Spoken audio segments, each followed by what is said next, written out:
지난 여름에 극심하게 더운 날씨가 가을까지 지속되었던 바람에 자두나무, 복숭아나무 같은 유실사수들의 모양새가 영 거지꼴이 되어 있습니다. 보시다시피 가지줄기를 따라서 눈물, 거름, 부스럼 같은 지저분한 덩어리 상체기들이 줄을 짓고 얼핏 보기에도 나무가 가만히 두면 괴로워서 못 살 것 같아 보일 지경인데요. 이게 바로 무더위가 계속되면 살판 만난 것처럼 번식이 더욱 활발해지는 복숭아 유리나방이 나무 껍질이나 가지 틈새마다 알을 까놓고 애벌레들이 숲이 아래에 터널을 뚫고 돌아다니면서 깔아먹는 중이라 하는 증거입니다.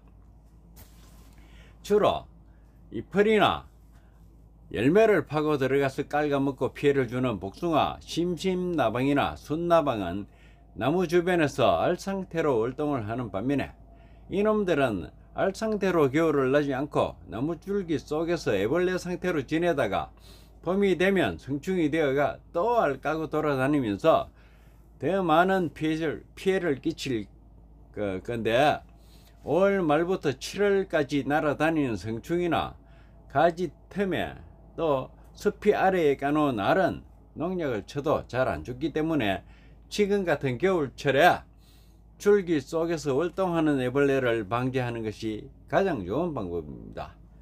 오늘은 이 복숭아 유리나방을 방지하는 가장 쉽고도 효과적인 방법을 소개해 드리려고 하는데요. 먼저 작년에 방지한 모습을 살펴보도록 하겠습니다. 작년에 방지한 것, 작년에 방지는 어떻게 했는가 하면요, 자동차 폐유에다가 돌격대 농약을 10배 정도로 바로 섞어 가지고 벌레가 파고 들어간 곳마다 후에 파내고 그 주변을 붓으로 꼼꼼하게 발라주었더니 발라준 것은 새살이 살아나고 이렇게 더 이상 가해하진 않는 그런 모습을 보이고 있습니다. 가만두면요 내일 죽을 것 같아서 이 나무를 방지하는 모습을 보여드리도록 하고요. 저쪽에 45연씩 된 포모사 나무도 잠시 보여드리도록 하겠습니다. 이 나무는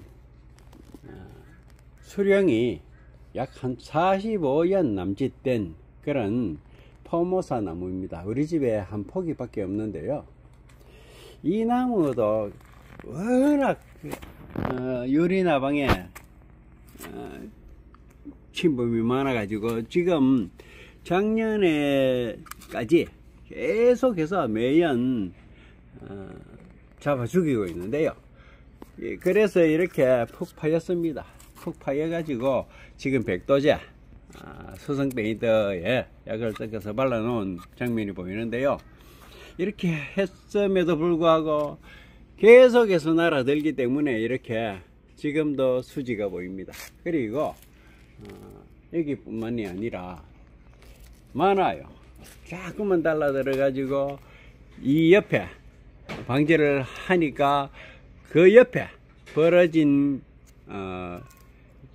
나무 껍질 사이에다 돌을 까가지고 이렇게 수지가 배어 나오는 것이 보입니다. 이런 가지에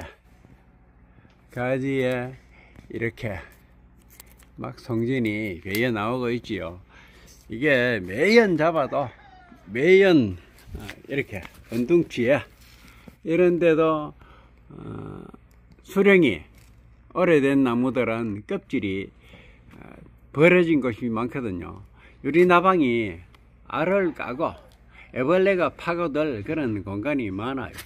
그 밑에는 이렇게 보면 작년, 재작년, 작년, 그 밑에는 재작년 이렇게 방제를 한 흔적들이 보입니다. 그리고 작년까지는 폐유에 서미촌이라든지 돌격대 같은 약을 섞어 가지고 이렇게 방제를 했었기 때문에 더 이상 여기 근처에서는 생기지 않는데요. 오늘은 더 확실한 방법으로 방제를 하는 방법을 적용해 가지고 감히 1, 2년 내에는 유리나방이 우리 자두나무를 가해하지 못하도록 이렇게 조치를 하는 방법을 보여드리도록 하겠습니다.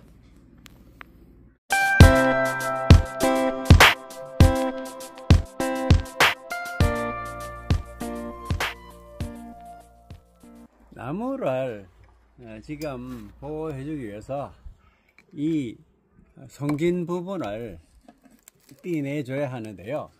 이거 생각보다 잘 안 떨어집니다. 그래서 이런 구두칼이나 아니면 이런 끌 같은 거, 그리고 그냥 안 나기 때문에 조그만 망치가 있는 게 좋습니다. 이렇게 해가지고 이거 떼내고 보면요, 다른 걸로는 잘 안 돼요. 그래서 이렇게 이걸 파내줘야 합니다. 파내주면 지금도 파먹고 있는 중이란 게 나타나죠. 진이 쭉 흐르고 있습니다. 이렇게 지금 유리나방이 어디에 있는 건지 잘 모르겠는데요, 이 속에 지금 있거든요. 이게 우리 밭처럼 이렇게 나무가 한 폭이 이래 두 폭이 한두 폭이씩 있는 경우에는 벌레가 벌레가 지금 어느 부분에 있는지 확인은 잘 안 되고 있는데요. 아마 깊이 들어갔는지도 모르겠습니다. 조금 더 파봐야겠네. 여기에 벌레가 이쪽에 있나? 더 이상 할 데가 없고, 그래서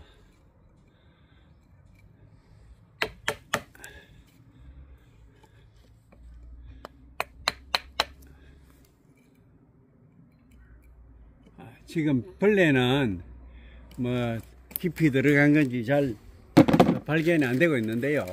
이거를 다 나무가 한두 포기가 아니고 이렇게 가해한 곳이 많고 쭉 가면서 이렇게 여기 이렇게 이 줄기 따라서 굉장히 많은 부분을 가해했는데요.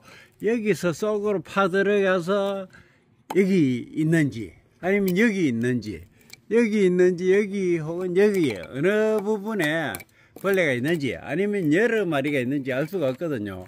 그래서 이 정도 파내고 난 후에는 그냥 약품으로 처리해서, 농약을 처리해서 죽이는 방향으로 해야 되지, 이 벌레를 하나하나 다 찾아서 일부러 죽일 수는 없거든요.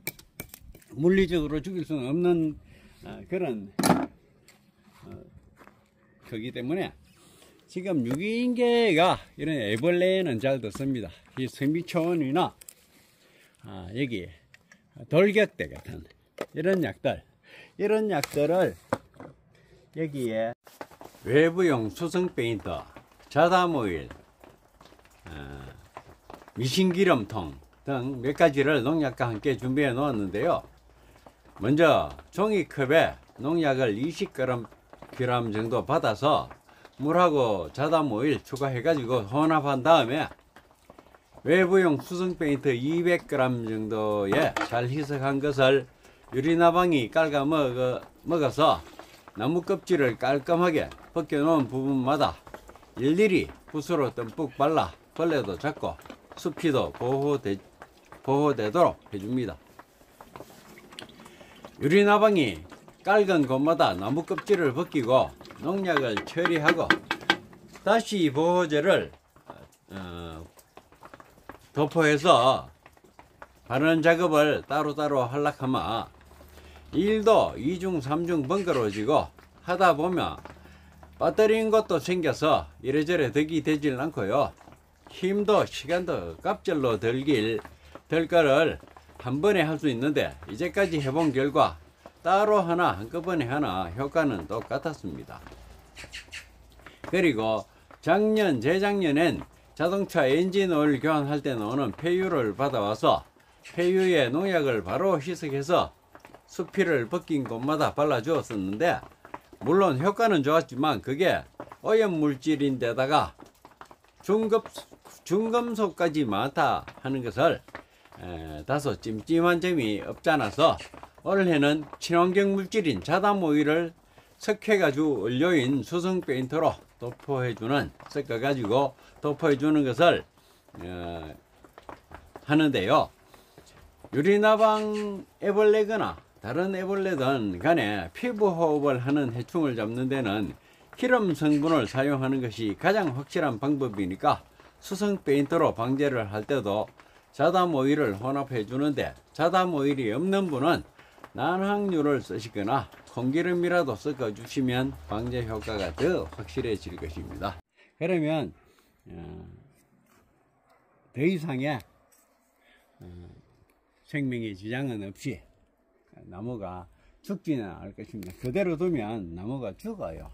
그래서 이런 식으로 나무를 일일이 굉장히 많은데요, 많은 거 한 군데 한 군데 다 찾아다니면서 이렇게 조치해 주어야 합니다. 이렇게 농약에 자담을 섞고 한 10대 1 정도의 비율로 상당히 진하게 해서 벌레가 가해한 자국마다 끌로 후벼 파내고 아니면 구두칼로 파내고 이렇게 조치해 놓은 모습입니다. 다 약을 살포하고 난 다음에 근처 어디 논흙이라도 뭉쳐다가 나무가 심하게 손상된 것은 원상태로 복귀해 주고 싶었지만은 자두나무 겨우 두세 폭이 있는 걸 가지고 너무 유난 떠는 것 같아서 그래서 한락하다가 그만두었습니다. 하다 보니까 어떤 데는 이렇게 아예 아주 심한 곳이 있었습니다. 개미가 굴을 파고 집을 짓고 살고 있고, 거기에 잎벌레들이 들어가서 개미는 같이 상생하는 건지 건드리지도 않나 봐요. 이 복숭아, 이게 심심나방, 유리나방 이거하고 공생하는 건지 같이 살고 있는데, 이걸 파다가 혹시라도 유리나방 발견이 되었으면 여러분에게 보여드리려고 찾아봤는데, 일하기도 바쁜데 그게 유심히 봐도 이게 겨울철이 되어서 깊은 데로 들어갔는지 아니면 내가 끌로 너무 파기를 파면서 같이 딸리 나간 건지 발견을 하지 못했습니다. 많아요. 이렇게 많고 여기 이런데 틈새마다 정말 이 줄기 따라서 이렇게 파먹었고요. 이렇게 파먹은 데마다 조치를 해두었습니다.